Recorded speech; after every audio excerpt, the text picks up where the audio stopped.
Hand him over. The judge already signed it. I'm his guardian now. My brother Ben said it like he was reading directions off a box. One hand held a thick folder with a gold seal.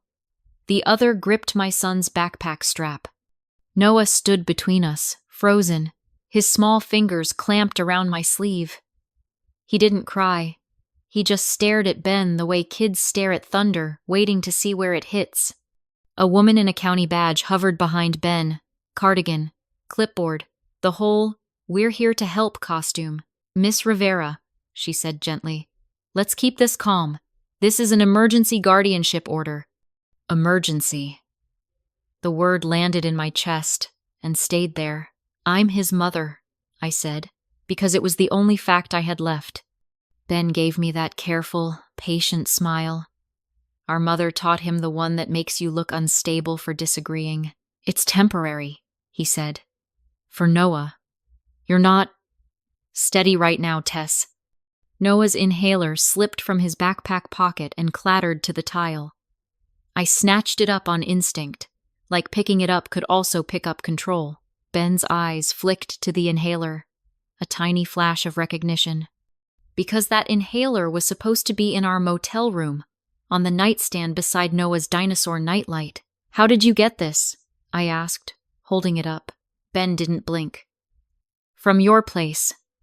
We handled it." Handled it. Like my child's life was a mess he was hired to tidy. Noah whispered, "Mom, do I have to go?" My mouth opened. Nothing came out.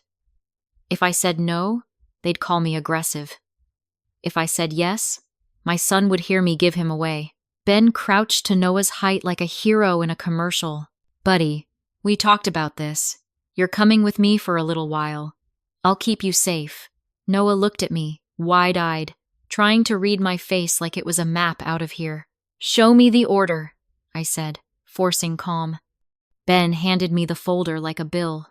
My hands shook as I flipped through pages full of words that sounded like my life but weren't mine. Then I hit the signature page. There was my name. My legal name. In my handwriting.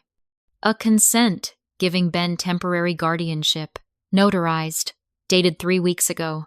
3 weeks ago, I was working doubles at the airport cafe, scraping together motel money after we fled our apartment's renovation fumes that had Noah wheezing at night. 3 weeks ago, I never signed anything. I looked up at Ben. He tilted his head, soft-voiced, almost sad. "You don't remember?" he asked. "Tess, that's the whole problem."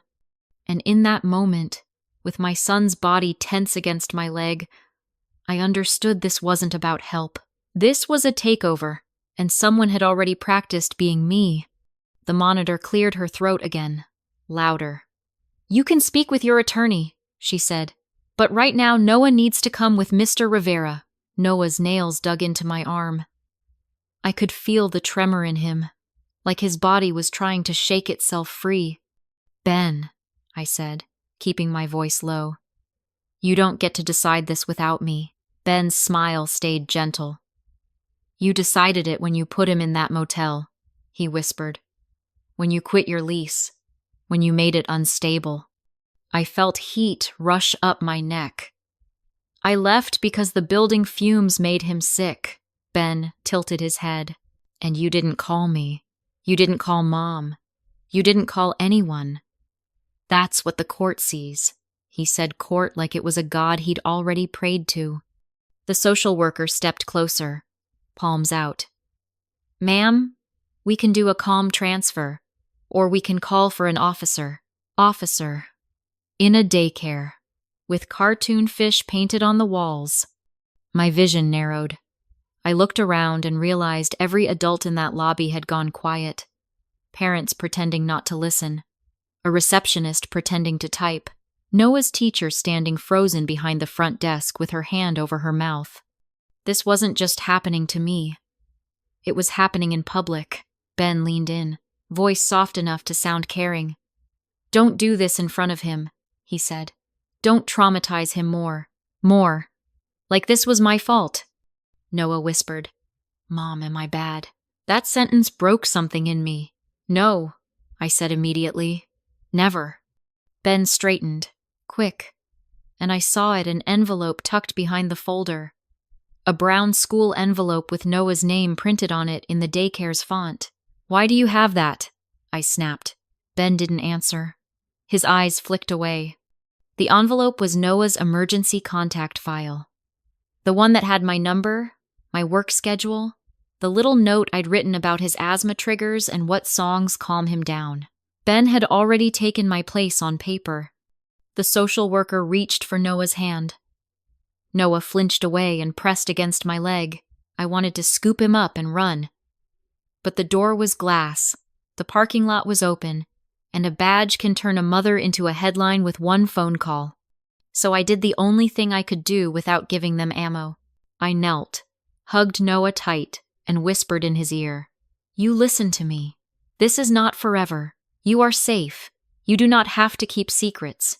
If anyone scares you, you tell me, no matter what they say." Noah's arms locked around my neck. "Promise?" he whispered. "I promise," I said, and my voice shook. Ben cleared his throat. Time. Noah walked with him like his feet didn't want to. At the door he turned and mouthed, "I love you." And I mouthed it back so hard my jaw hurt. Then he was gone, and Ben's last look at me wasn't triumphant. It was relieved, like the hardest part of the theft was over. Noah walked out with Ben because I didn't have the kind of words that stop a badge. He looked back once, and I made my face lie. "I'm okay. You're okay. I'm coming." Then the door closed, and the daycare lobby went back to normal chatter like my child hadn't just been removed like a package. I sat in my car with Noah's inhaler in my lap and called Ben. Voicemail. I called my mother. She answered fast, like she'd been rehearsing. "You knew," I said. A small pause. "Of course I knew," she replied. "Ben wouldn't do something like this without thinking. You helped him take my son." "We helped Noah," she corrected. "You've been bouncing around. A motel isn't a home. A child needs stability. You wouldn't let us stay with you," I snapped. "We have boundaries," she said, sharper, then instantly softer. "Honey, your father can't handle stress. We're doing what's best." "What's best?" "Her favorite eraser. I didn't sign that paper," I said. "It's forged." Her voice turned syrupy. "Maybe you did and you don't remember. Tess, are you taking anything again?" There it was. The old label they kept ready for emergencies. Unstable, fragile, a problem. "I'll take any test," I said. "I want Noah back." "You'll see him," she said quickly. "Ben isn't stealing him. He's protecting him. Be grateful, grateful for losing my child." I hung up and went back to the motel room that still smelled like lemon cleaner and old fries. Noah's pajamas were folded on the chair like he might walk in any second. His dinosaur nightlight sat on the nightstand like a tiny green witness. I called legal aid.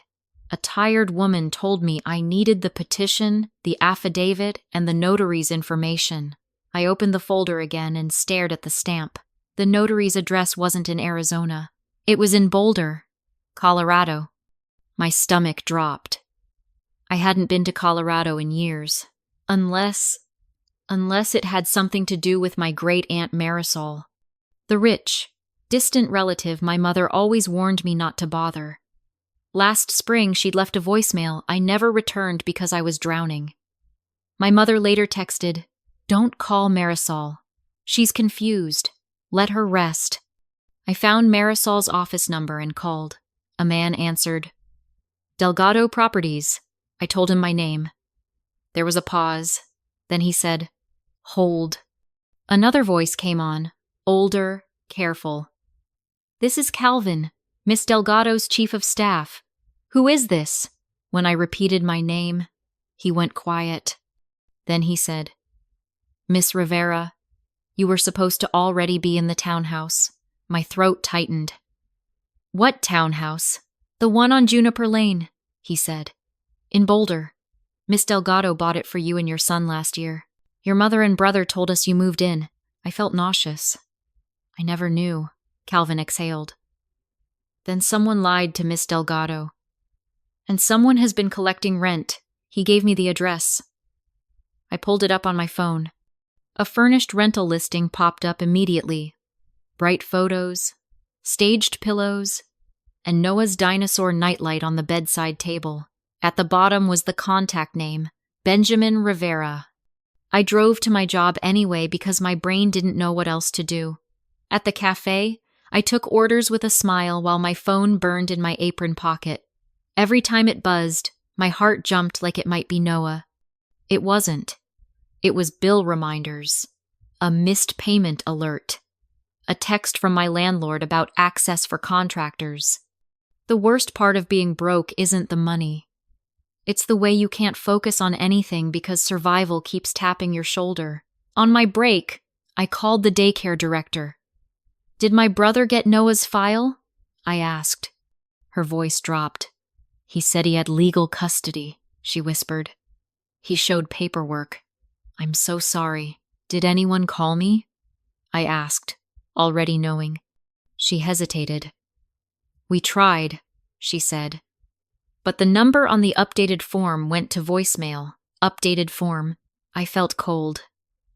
"What number was on it?" She read it out. It wasn't mine. They'd changed my contact information before they took him. They'd erased me in advance.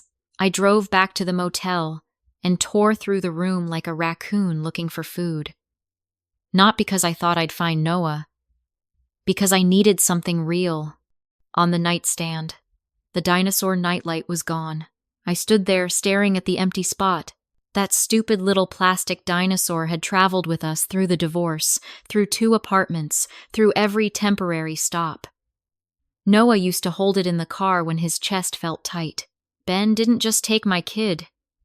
He took the one thing that helped him breathe. When I called Calvin again, my voice was shaking. "If the townhouse is real," I said, "I need proof in court. Can you send me everything today?" Calvin's answer was immediate. "Already doing it," he said. "And Miss Delgado wants to speak to you." After the listing, I searched public records and nearly dropped my phone. There was a document filed months ago, a power of attorney supposedly signed by me authorizing Benjamin Rivera to manage real estate assets in Colorado. The signature looked like mine. The loops, the slant, but the date stamped next to it was the same week I was in Arizona on a mandatory shift, clocked in, on camera. Someone wasn't just stealing my child. Someone was building a paper version of me that would lose in court. If you're still here, hit like and subscribe, because part 3 is where I realized my family didn't just take my kid. They sold the life meant for him, and the next file Calvin sent had my signature again on a Colorado power of attorney I'd never seen. I drove to my mother's house the next morning because I needed to see her face when she realized I had receipts. She opened the door like she'd been waiting. Lipstick perfect, smile tight. "This isn't a good time," she said. "You picked the time when you helped Ben take Noah," I replied and walked past her. My father's TV murmured in the living room. He didn't even mute it. That hurt more than yelling. I shoved my phone in my mother's face. "Explain the rental listing." Her eyes flicked over the photos. No surprise, just irritation. "Ben said he was handling it," she muttered. "So, I said, Marisol bought us a townhouse and you let Ben rent it out."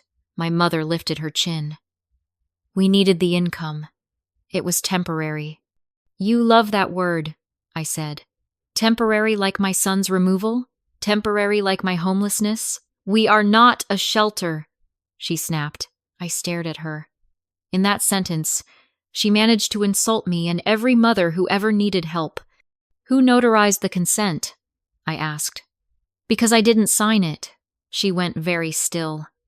Then she said softly, "Stop digging. You're going to embarrass yourself." "Did you tell them I relapsed?" I asked. She didn't answer. My father finally looked up from the TV. "Maybe this will motivate you to get your act together," he said. Like my kid was a motivational poster. I left before I screamed, because screaming is what they'd use against me. In my car, Calvin emailed me a trail. My mother thanking his office for helping my daughter settle into Juniper Lane. Ben asking about rental management and requesting income be directed to a family account until I stabilized. I didn't have a family account. They did. I called the Santa Fe clinic where Marisol was recovering from cardiac rehab. She answered herself, voice rough, sharp.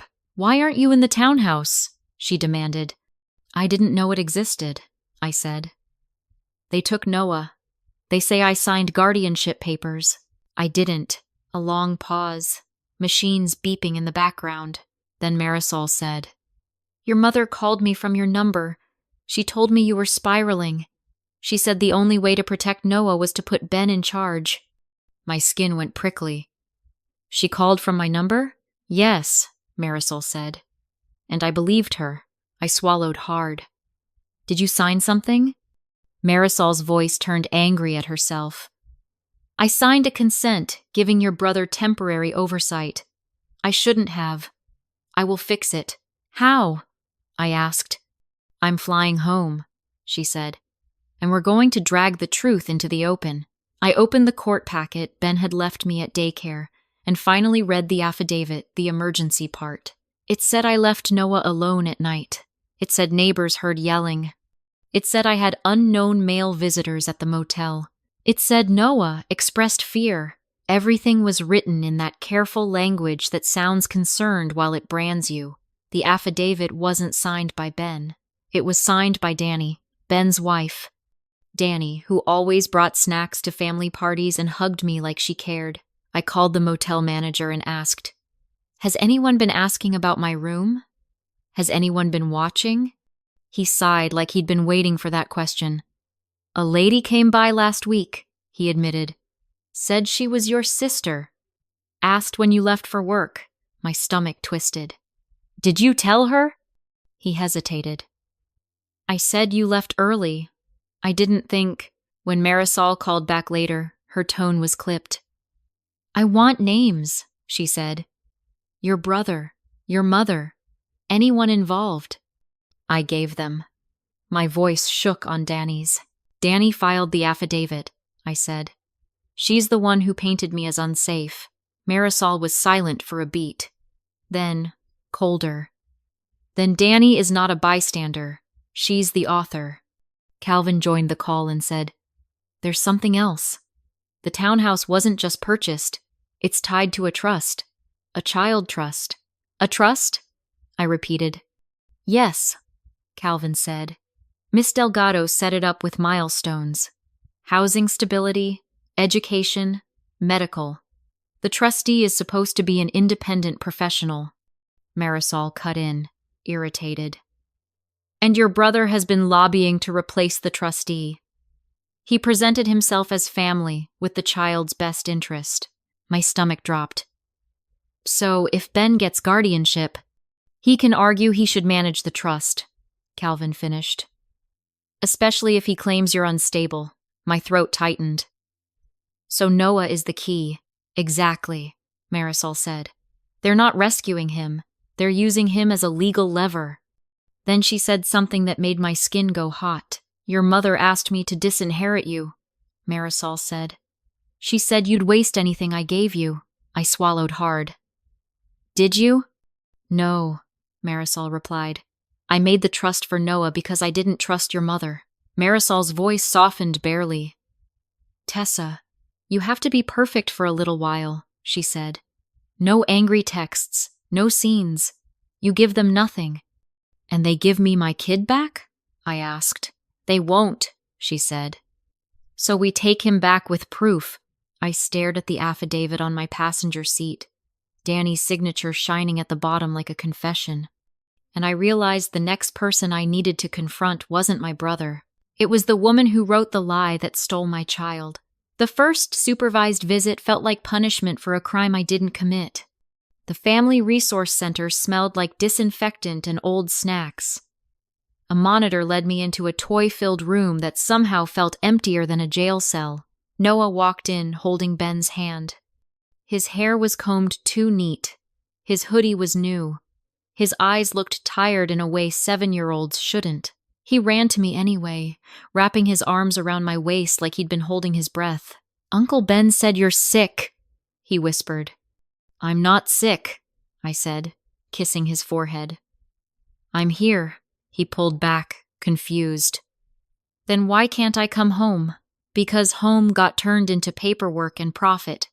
I swallowed it down. "We're fixing it," I whispered. "We colored. We built Legos. I let him talk about school because he needed normal." Then, halfway through, he leaned close and said, "Grandma told me not to tell you stuff." My stomach tightened. "What stuff?" He glanced at the mirror like he knew we were watched. "She said if I talk, you'll get in trouble.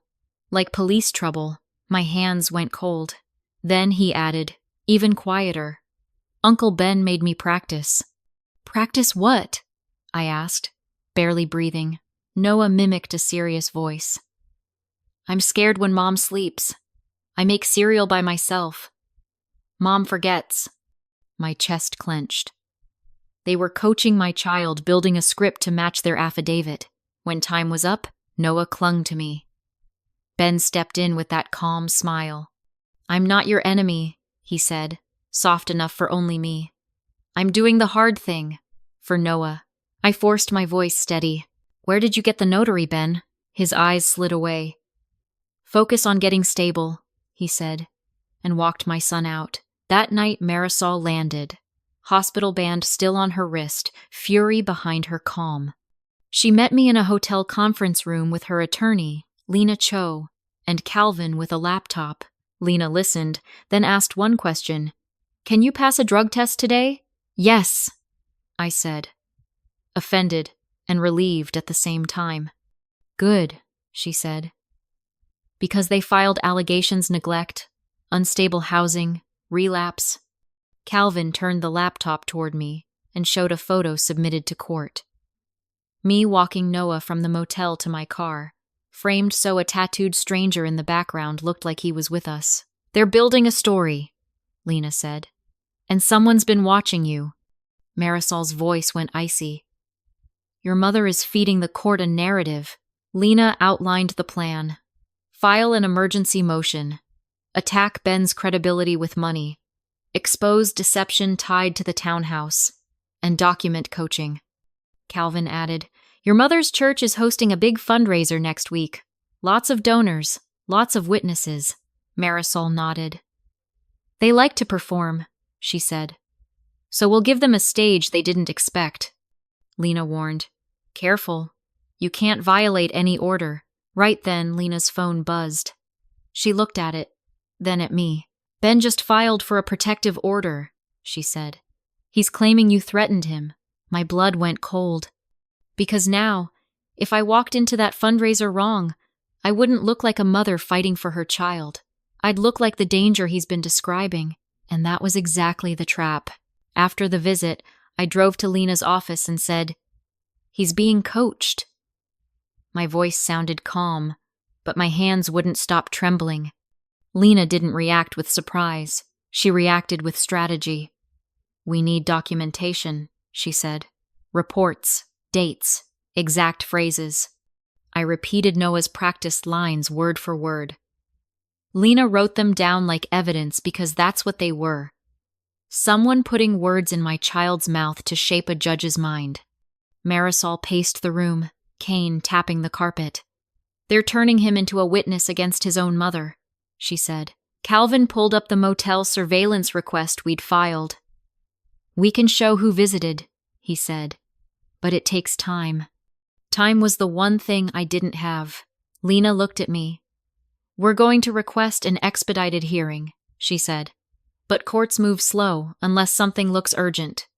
"Coaching a child isn't urgent?" I snapped, then caught myself and forced my voice down. "Perfect. Be perfect."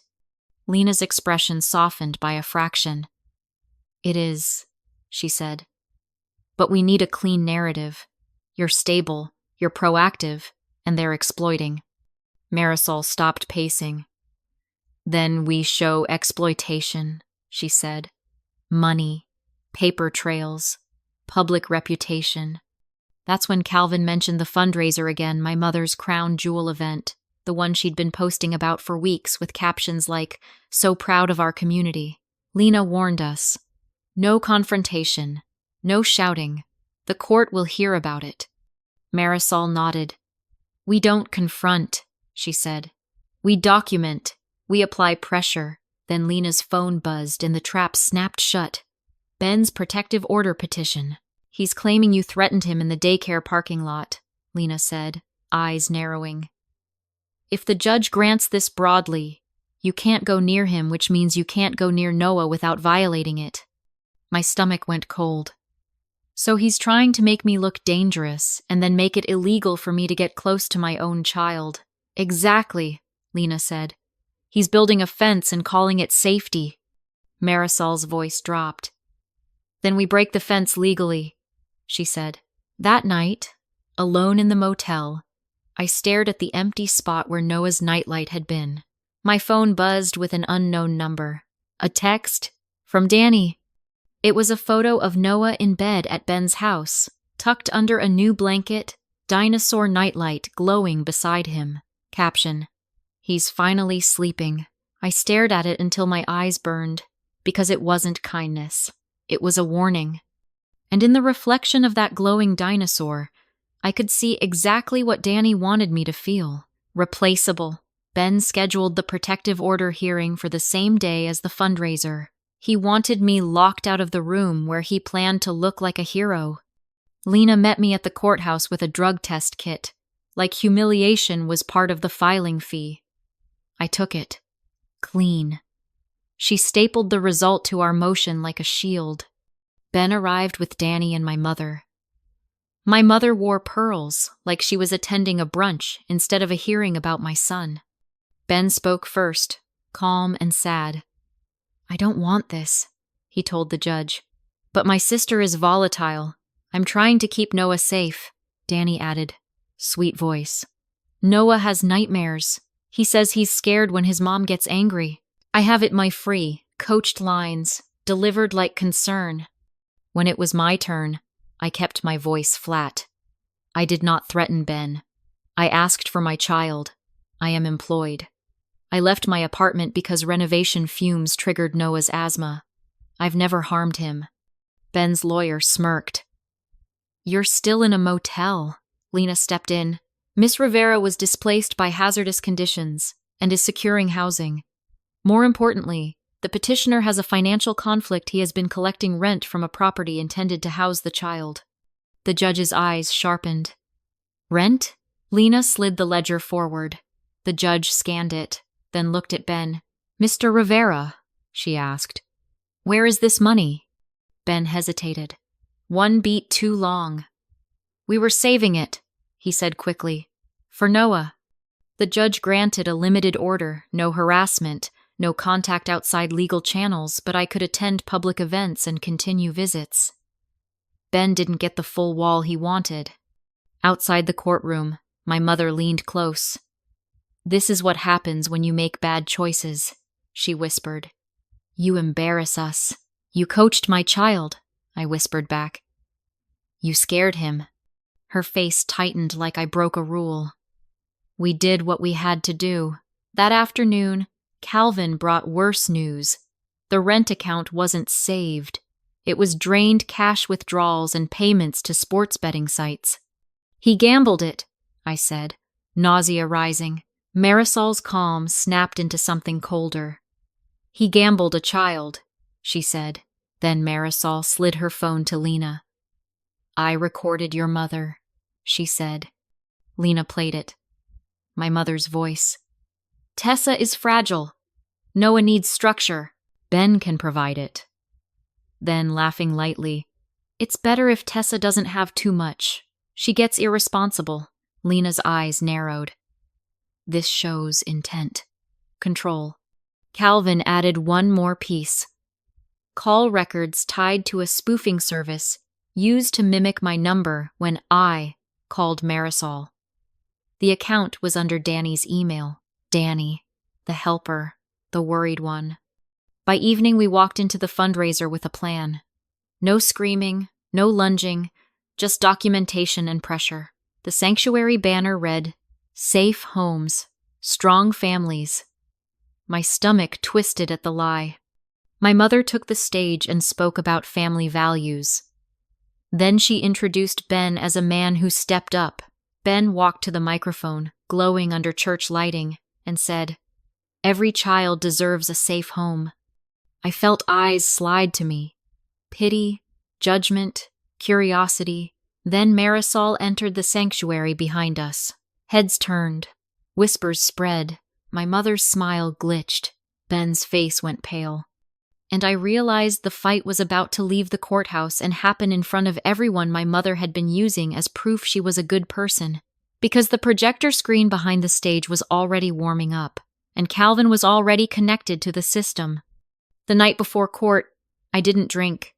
I didn't spiral. I didn't even cry. I cleaned the motel room like cleanliness could prove motherhood. I lined up Noah's tiny socks in his drawer like he might come back tomorrow and need options. I practiced my testimony in the mirror. Short sentences, no emotion, just facts. At 2 a.m., I got a voicemail from an unknown number, Noah's voice, whispering, "Mom, are you mad at me?" My chest caved. I called back instantly. No answer. I replayed the voicemail over and over until I realized something. There was a TV in the background, loud, and a woman laughing. Not Danny, not my mother. A babysitter? Why was my son calling me from a blocked number if he was safe and stable? At the courthouse, Ben's attorney framed everything as concern. Ben leaned into the role of reluctant hero so hard it made my teeth hurt. When the judge asked about the townhouse money, Ben stumbled. Danny squeezed his arm too tight. My mother stared straight ahead like she was praying. After the limited order was issued, Lena pulled me into a hallway. "He didn't get the wall," she whispered. "We have room." Marisol joined us, eyes sharp. "Room is enough," she said. "Tonight we pressure the community. Tomorrow we pressure the court." That afternoon, Calvin came in with the betting transfers and another file. Ben had taken out personal loans using the LLC's bank statements as income proof. He wasn't just spending rent, he was leveraging it. "Debt," Marisol said, disgusted. "So this is why they're desperate." Then Lena got a call from the resource center monitor. She put it on speaker. "I'm not supposed to say this," the monitor whispered, "but Noah asked to talk to you privately today. He kept saying Uncle Ben told him to be careful because Mom can get arrested." My skin went cold. Lena's eyes snapped to mine. "They're using fear," she mouthed. We walked into the fundraiser with our nerves wired tight.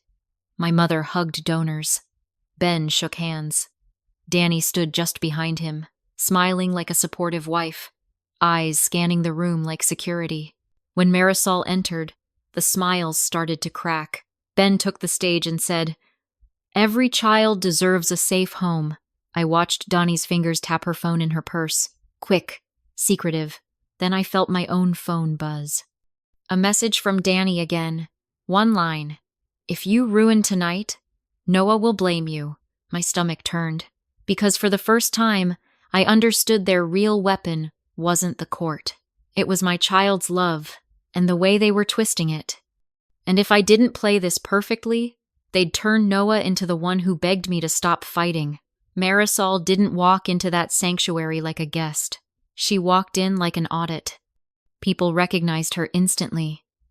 The whispers weren't subtle. My mother rushed toward her, voice too bright. "Aunt Marisol, we didn't know you were well enough to travel." "I'm well enough to correct misinformation," Marisol said, and didn't hug her. Ben tried the concerned nephew act. "We've been worried about you. Save it," Marisol replied, eyes flat. The program continued anyway. Music, applause. My mother's practiced speech about protecting children. Ben took the stage last, voice soft, talking about stability and hard choices, never saying my name but painting me in every sentence. When he finished, Lena stood and walked down the aisle to the AV table. She showed her bar card and a court filing number. The volunteer blinked, then stepped aside. The projector behind the stage flickered. The donation slide disappeared. A bank ledger replaced it. Rivera Family Holdings Transaction Summary. The sanctuary filled with murmurs. My mother turned, smile frozen.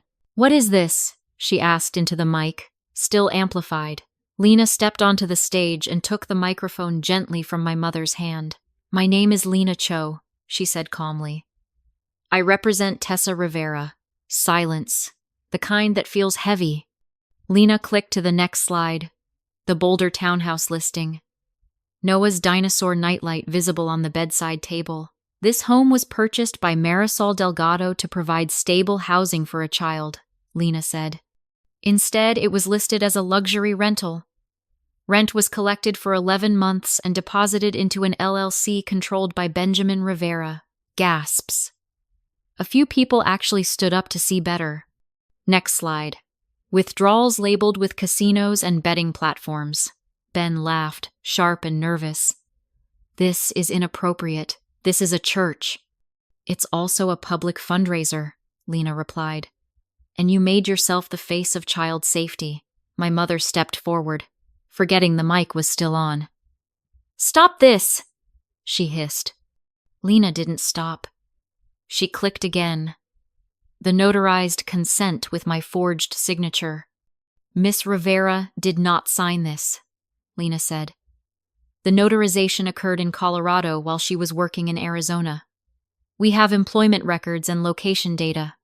We also have evidence that caller ID spoofing was used to mislead Miss Delgado into signing over authority." Next slide. The spoofing account under Danny's email. Danny went white. My mother started crying immediately, loud and performative. "We were trying to help. Tessa is unstable. We were protecting Noah." Marisol raised her voice for the first time, and it didn't sound like anger. It sounded like a door locking. "You used my money and my trust to control my great-nephew," she said. "You called me from a fake number. You told me my niece was using drugs. You intercepted help meant for a child." Ben stepped toward the stage, desperate. "Aunt Marisol, you don't understand." "I understand you're broke," Marisol said. "And you saw a trust." Then Lena nodded to Calvin. He played the audio we'd captured from Noah's supervised visit, legally obtained through the monitor's written report, and our recording of the conversation replayed by my mother later. Noah's small voice filled the room. "Grandma said, if I tell Mom, Mom goes to jail." Then my mother's voice coaxing. "Say Mom sleeps. Say you make cereal. We're helping you." The sanctuary went dead quiet. My mother's crying stopped mid-sob. Ben's face collapsed. The mask finally slipped. Lena turned the mic off and spoke to the pastor privately. The pastor nodded, pale, and stepped away from Ben like he suddenly didn't know him. The next morning, we filed the emergency motion with everything. The rent ledger, the spoofing proof, the audio, my clean test, and Marisol's sworn statement. In court, the judge didn't look amused. "Mr. Rivera," she said, "you presented yourself as a protector. What I'm seeing is financial exploitation and coercion." Ben's attorney tried to pivot. The judge cut him off. "I'm ordering immediate reunification," she said, looking at me. "No more supervised visits. Your child returns to you today." My lungs forgot how to work. I nodded because words wouldn't come. She added, "This matter is referred for investigation regarding forged documents and financial misconduct." Speared. 2 hours later, Noah ran across the courthouse parking lot with his dinosaur nightlight clutched to his chest like a shield. He hit me so hard I staggered. I wrapped him up and held on like gravity was optional. "I thought you were sick," he whispered. "I'm right here," I said. "I'm not going anywhere." He pulled back, eyes wet. "Uncle Ben said if I told, you'd go to jail." "He lied," I said softly. "That's not your fault." We didn't go back to the motel. Marisol covered a short-term apartment lease in my name. No family manager. A real reset. Ben tried to send a message through a cousin. He misses Noah. I said no. Missing someone doesn't erase what you did. My mother sent a letter that wasn't an apology. It was a negotiation. For the sake of the family, I shredded it. Because here's the truth I wish I'd learned sooner. Family isn't a free pass to terrify a child. And here's my question for you, because this still keeps me up sometimes.